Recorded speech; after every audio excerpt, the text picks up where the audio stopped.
So why am I talking about millennials? Well, firstly, I am not an expert in sort of youth culture or millennial culture. I'm not a sociologist. I'm a pastor. And what I'm trying to share with you is my experiences with millennials, because in central Paris where I live, a fairly high percentage of my church, which isn't a big church, but a fairly high percentage of my church are millennials, because these are the sort of people who get their degree, get their first job in Paris. Sometimes after that, they get married or they move away to the provinces, but they have to start in the head office somewhere in Paris. And so this is the kind of people that I'm with quite a lot. So I've observed and I've tried to work out what to do with millennials. So that is why I'm talking about it. The second thing I wanted to say is that I'm not totally convinced that you can always sort of chop up people into different generations. There are truths about it, about generations. There are things you can say, but at the same time, the whole of society is moving. So in one sense, you can say that millennials are a bit on the cutting edge, but everyone is coming along behind. And so everything I'm saying, or I will be saying, I'm going to ask you two things. Firstly, to say, think all the time, how does this apply in a church situation? And secondly, does this concern other people than just the millennials? Just as an example, we have a church WhatsApp group, and I think the person who's most active on it is a lady of 85. So you can't always sort of split people into generations like that.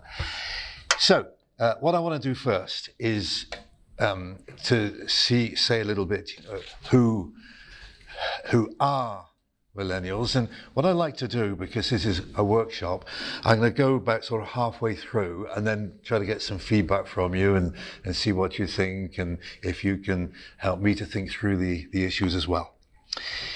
So, firstly, who are they?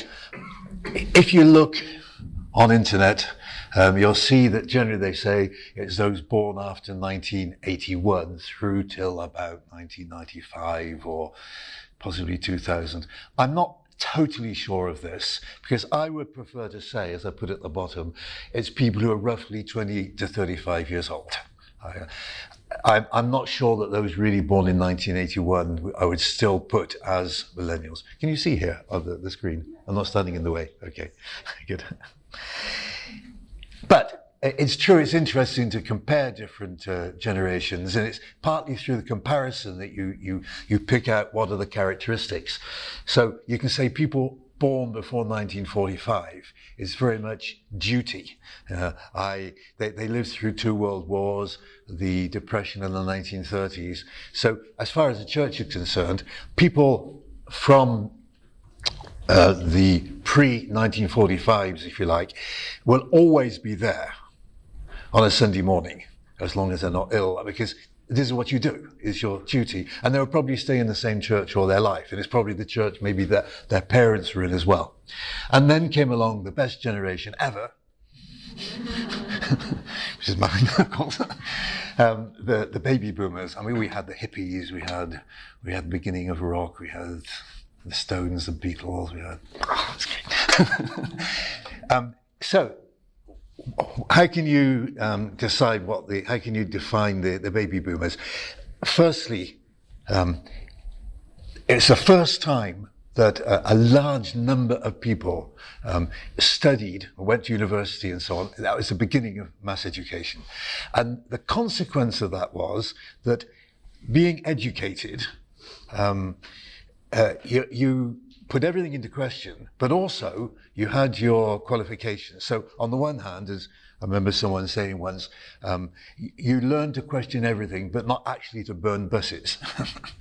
Is a way of putting it. Or to put it another way, when you went into a job, you wanted to be recognized with the qualities and the qualifications you had, and have a decision-making place. And it's not just because you happen to be the son of the boss.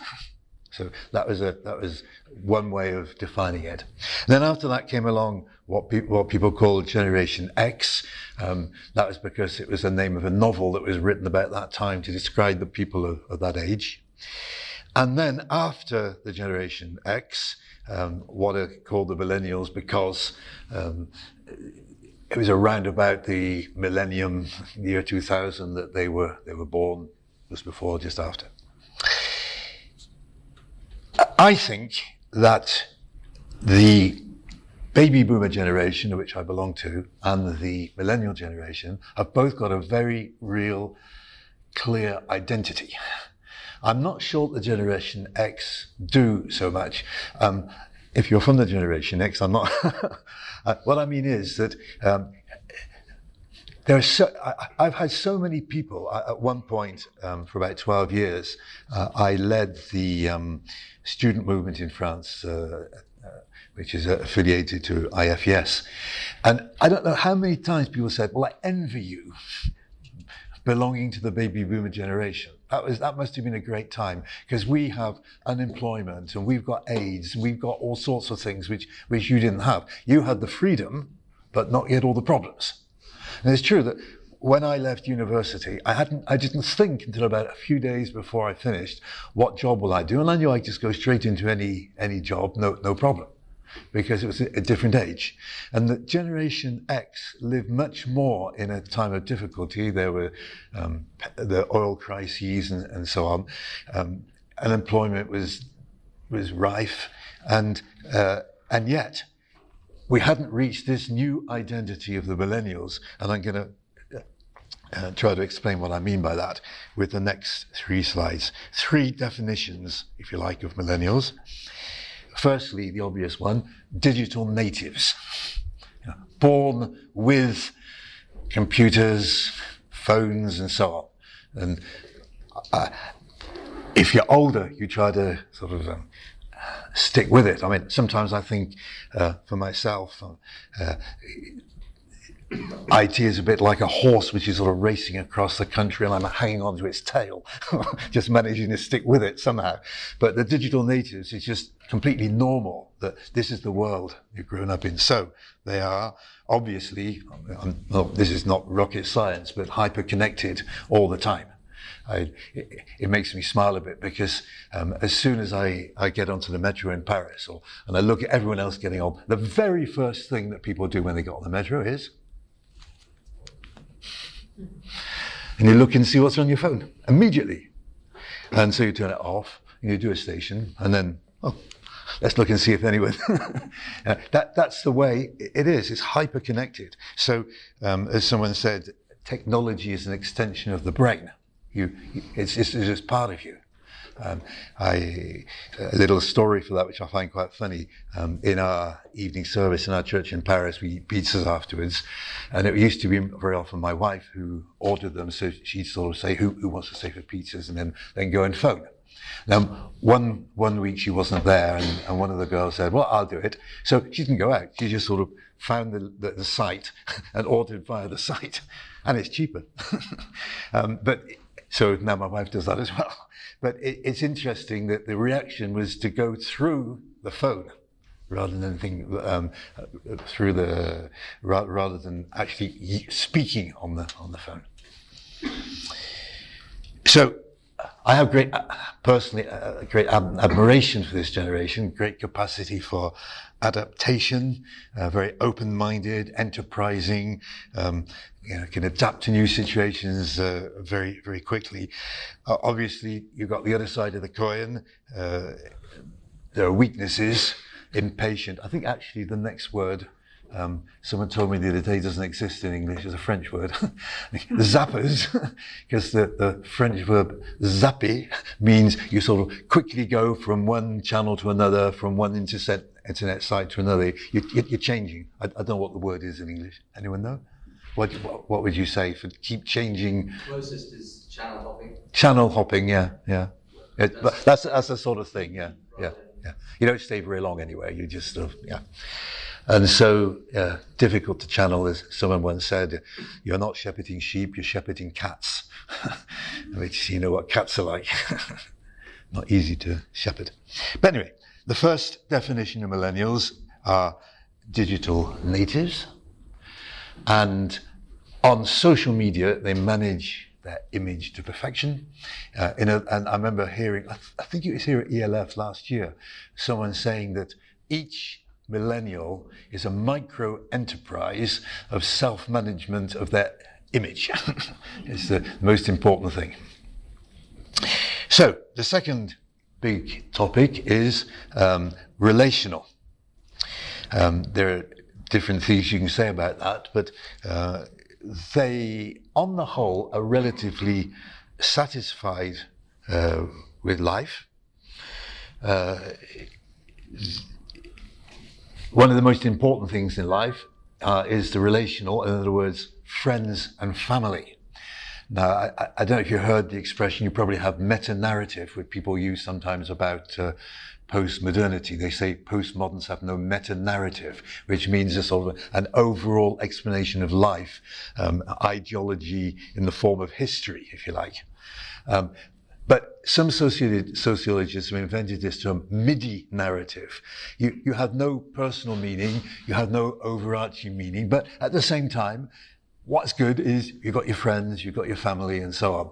And that's very important. Whereas the baby boomers, which I belong to, it's not that I didn't like my parents, but the first thing I wanted to do when I got to 18 was to leave home, which I did.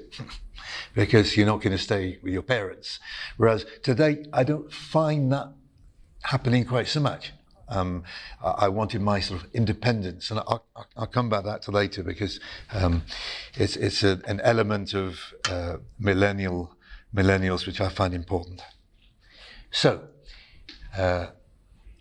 because of the relational side, they want to work in partnership rather than submitting to authority. If you, I'll come back in a moment to what it's like to work at work, what they want at work. But partnership is important, and as far as learning is concerned, it's interactive. That is, you don't just want to listen to someone talking. A talk which lasts 10 minutes is the best. A TED talk, that's the best. And I've already been talking. Some of you are already lost. So learning interactively, you learn by talking. But as I said before, this spreads, because in my network, for example, all the time we kept sort of splitting into small groups and having discussions and so on. You just don't want to listen to someone talking for a long time. Preaching for a long time. And the third thing I said, digital natives, relational, consumers. Now, what do I mean by that? Firstly, they are less afraid of economic crises in general than their elders. Because, unlike the Generation X, who can look back and say, oh, my parents, it wasn't like that. They've never known anything, but got quite a difficult economic situation. Sometimes there are booms and so on, but it's not a big deal. And when you've got some money, you don't spend what you haven't got. But at the same time, if you've got some money, well, why not go off to Prague for a weekend and spend it? See, you do interesting things with your life, buy what you need. Not necessarily consumers in the same way as maybe the elders were. An interesting thing is, I don't know how general this is in Europe. In France in particular, in Paris, fewer and fewer own cars. It's not a status symbol. It's not something you really need. If you want a car, you find some kind of car sharing company to go off somewhere, or you hire a car for a weekend or something. You don't have to own a car in the same way. I'd like to come back and see later if you think that's true all over Europe, but it's certainly in France it is. And I think this is a very important one too. They don't challenge things, they just do it.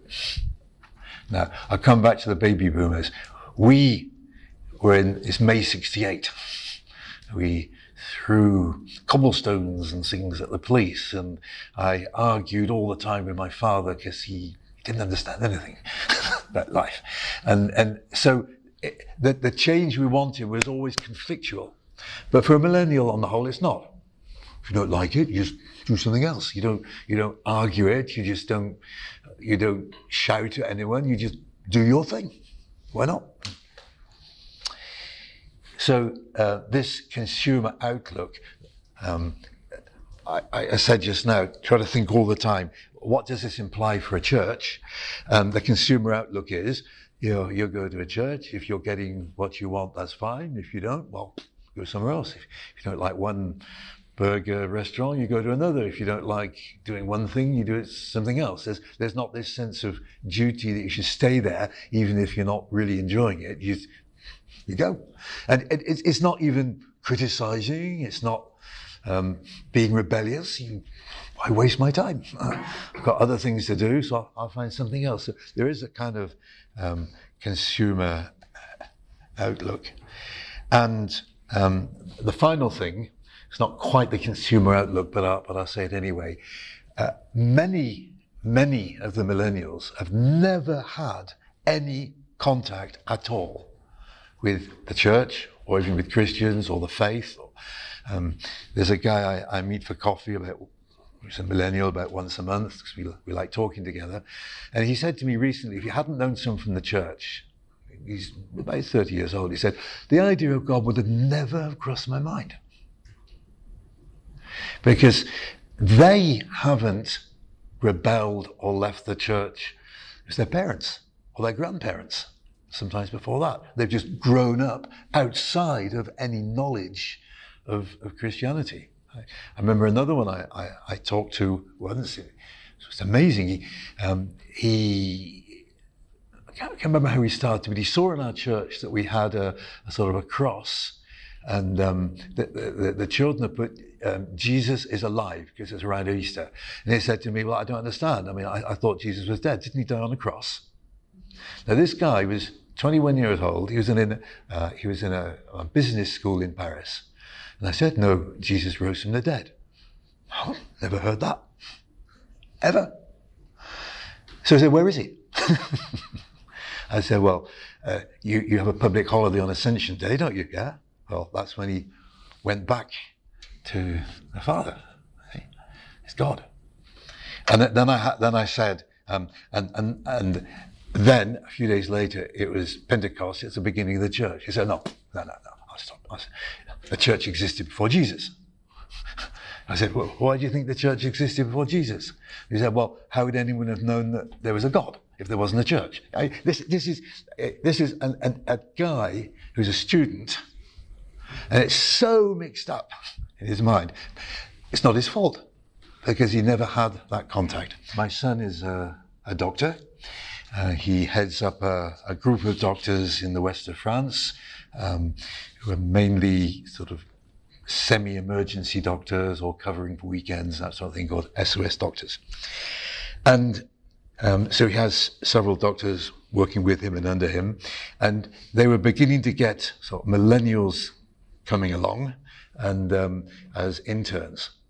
I said, I don't understand them. So my son and some of his colleagues went on a course to understand millennials. Well, what does it make me think if my son has to go on a course to understand millennials? I think that's quite funny, really.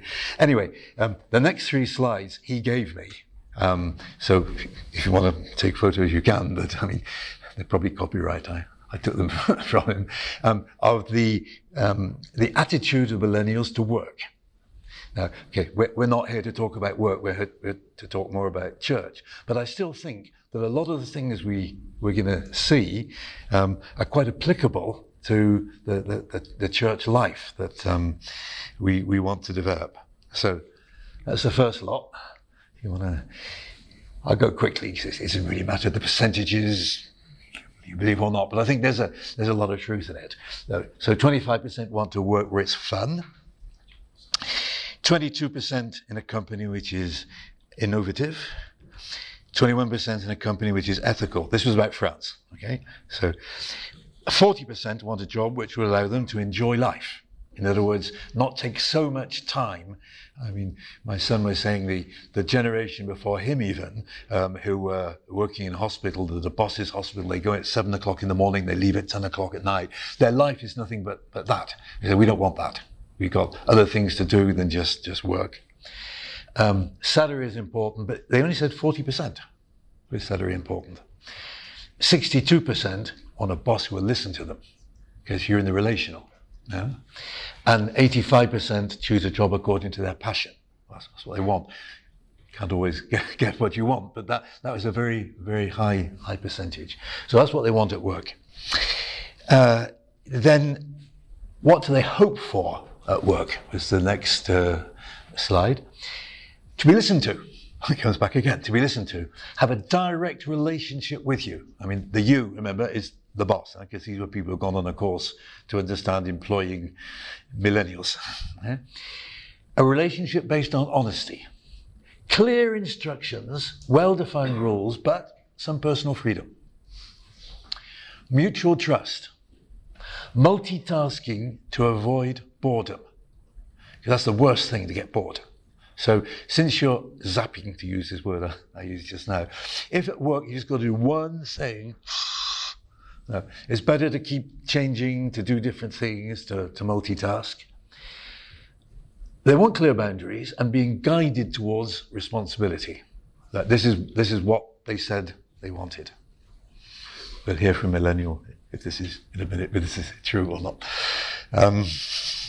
And the third one I think is very interesting too, because it's what makes for a good climate at work. Cross out work and put church.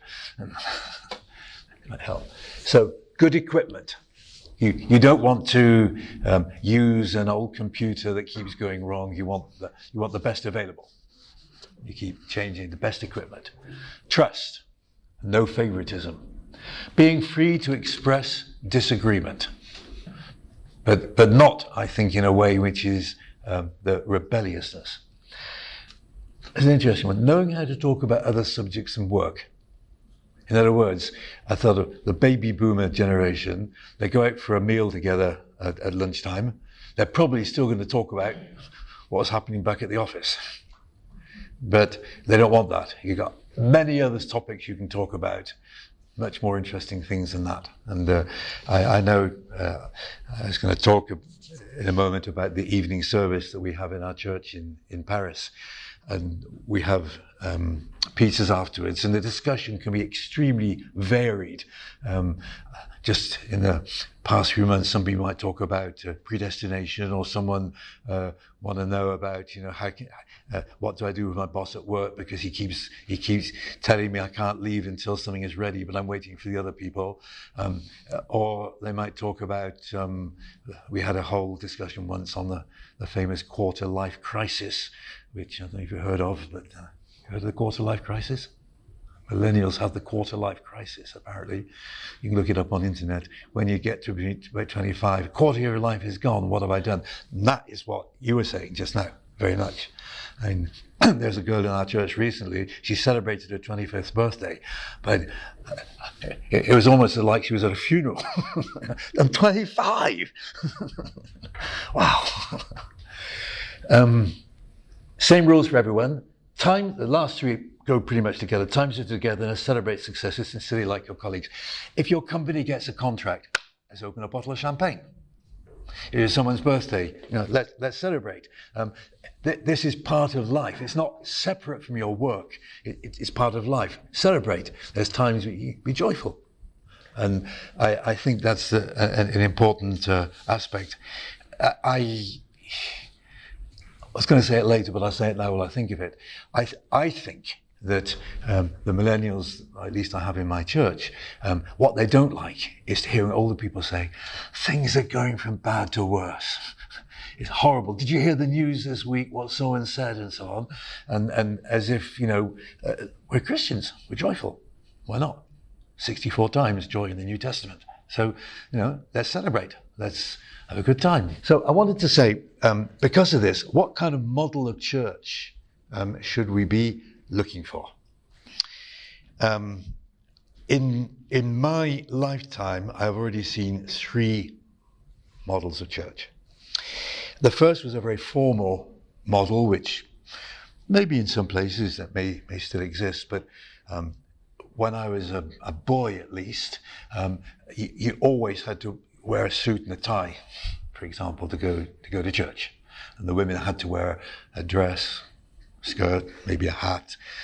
When you went into the sanctuary, you didn't talk. It's quiet. The music was nearly always sort of hymns with some kind of keyboard, organ, or piano.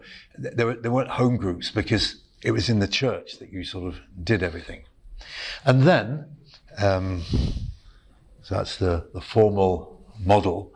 And then from the sort of 60s on, it changed into a less formal, praise-centered model, which is still dominant in evangelical circles today. So if you go back into the history of it, it's not a workshop on music, but it started very much with the Jesus people, the hippies in California and so on. And so guitars came in, and little by little, a bigger and bigger range of instruments. Since sociologically, religious activity is part of leisure activity. You wear leisure clothes.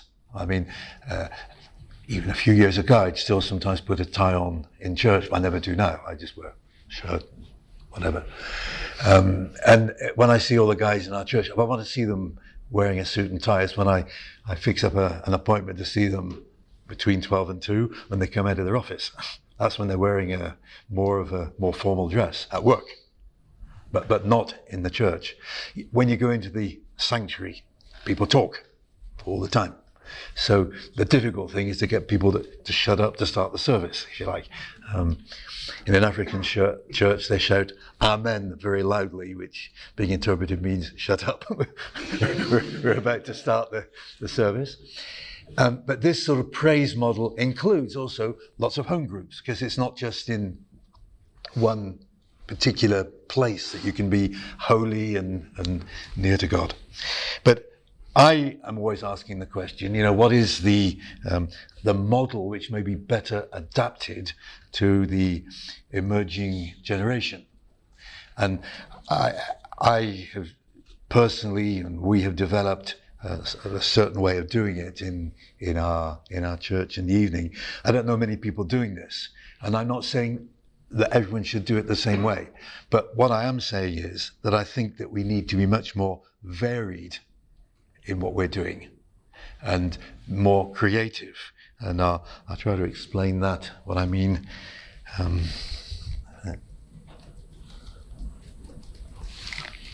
Okay, so that's not what I want. That's the next one.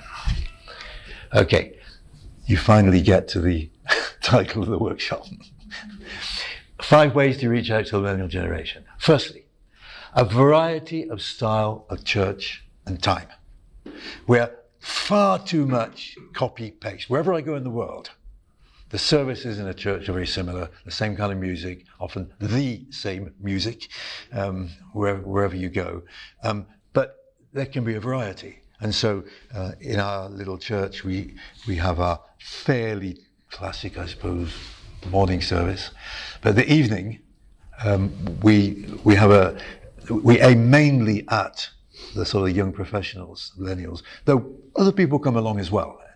And so it's at 7:30 in the evening until about 8:45, and then we go to Domino's Pizzas, sorry for the advertisement, and go and get the pizzas to eat afterwards, through to about 10 o'clock. And why do we do that? There are 3 reasons. Firstly, a lot of millennials, at least in Paris, especially non-Christians, don't know that Sunday morning exists, because Friday night and Saturday night, you're out with your friends, you're doing different things. So you're not going to get up on a Sunday morning to come to anything at the church. So Sunday evening is better. Secondly, at least in a big city like Paris, a lot will go away for the weekend, go out to the country, go and see family or something. So they're back, maybe by about 7:30 in the evening.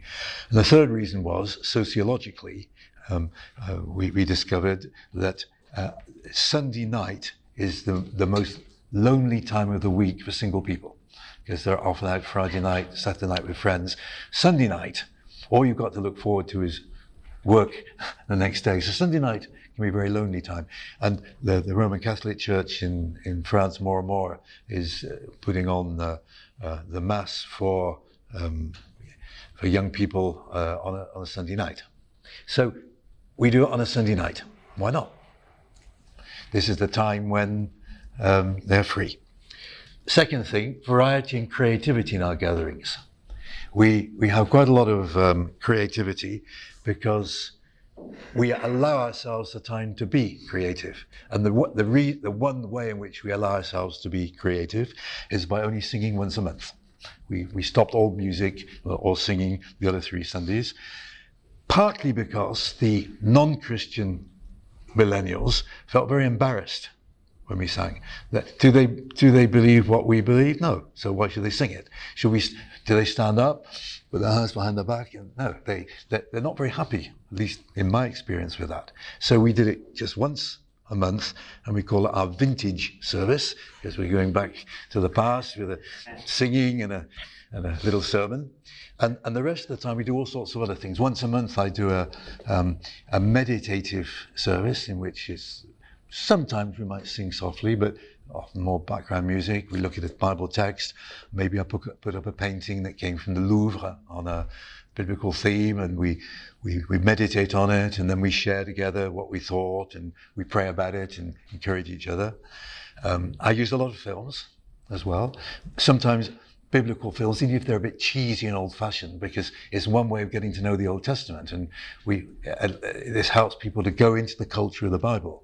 And we look and say, what was in the film that wasn't in the Bible? What's in the Bible? And so on. Because it helped people to understand the biblical text. We also use other films. My favorite one is probably the best film ever made in the history of the cinema, but that's my opinion. Tree of Life. You know Tree of Life? Do you like it? Yeah. So we watch films like that, which open up a lot of discussion, because people like audiovisual. But just to say, it's, for example, another time I did a whole service on birds. I got a whole lot of film off internet. The variety of birds is incredible. And you thank the big birds and the little birds and all sorts of things. So you can thank God for the birds. Why not? And then I found 4 Bible texts that told us to observe the birds and learn lessons. And then sometimes we get people, last Sunday, for example, I wasn't there. I got a couple, probably in their 50s, to come and share about what it's like being a Christian at work. How can you be a Christian at work, for example? Or in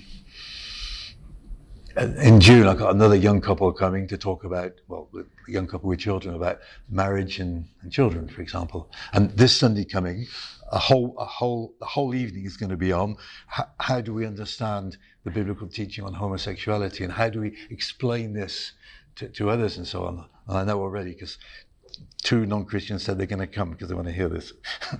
So we try to be very, very varied in what we do. We always have a time of prayer together. We share, but we're going into variety and creativity. So, and learning interactively by talking together. Relationships, I mentioned the pizzas. Joyful discipleship, not challenging authorities doing it. So be happy about this. I mean, why not? And coming back to the question that he asked, he's now gone, giving responsibility for short-term projects. If I say to someone, I want you to be responsible for this for the next 3 years, it's not going to work. But if I say, we're organizing something next month, and I'd like you to if you can do a bit of research on this subject and come and tell us about it, for a short-term project, that's no problem at all. So that was my experience. I'm not saying that everyone has to do what I'm doing, but I would love to hear from more people who are trying to do church in a different way. I only know one other person, he's in Belgium, in the French-speaking European world, who's trying to do something like this. But I think some people will still prefer the praise-centered every week worship. I have no problem with that. But other people don't want that. So are we providing other forms, if you like? And I think what the reason fundamentally why we're doing it is this. If I go back to the formal church, you're only really spiritual when you're in the church building. I go back to the praise-centered church, exaggerating a bit, but people have said this. I'm really only spiritual when I'm listening to praise music. So when I get in the metro, I'm going to put on my headset and then I'll be spiritual. But we're trying to say, what you're getting on a Sunday night is what you're going to live in the week as well. So we want to be Christians 24/7.